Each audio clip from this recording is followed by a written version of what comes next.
Good day, Saints. This is your rector, the Reverend Tom Ceramic Jr., and I'm coming to you from out and about. I've just delivered communion to one of our homebound folks, and I wanted to remind you that this is available for you as well.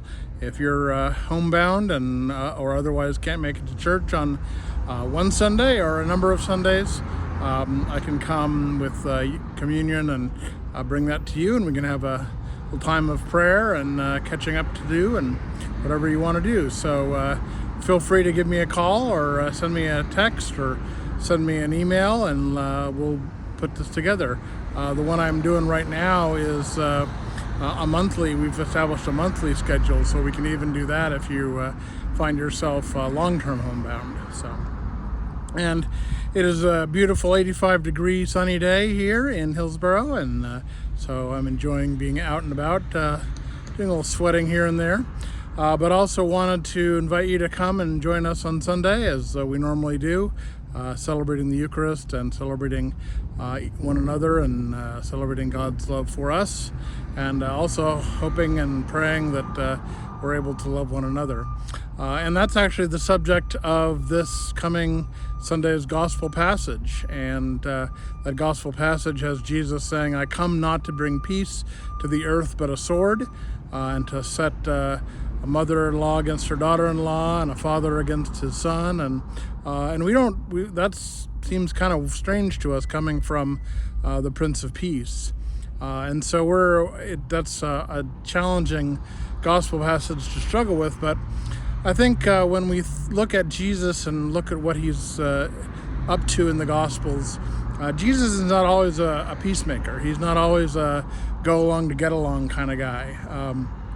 Jesus stirs the pot, as it were. He does things that are provocative. He does things that are countercultural.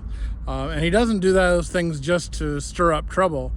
He knows that the way the world is now is not the way the world is supposed to be. And so he wants to make that world the world is supposed to be. And so that tends to engender conflict. Conflict is simply when two people or ideas trying to occupy the same space. And certainly Jesus and his ideas are trying to occupy a space that other people have different ideas about. And we, I think, as humans and as Christians, we think of conflict as the absence of God, of when God goes away, suddenly things descend into conflict and chaos. And while that can be the case, it also is the case that sometimes conflict is the result of God's presence.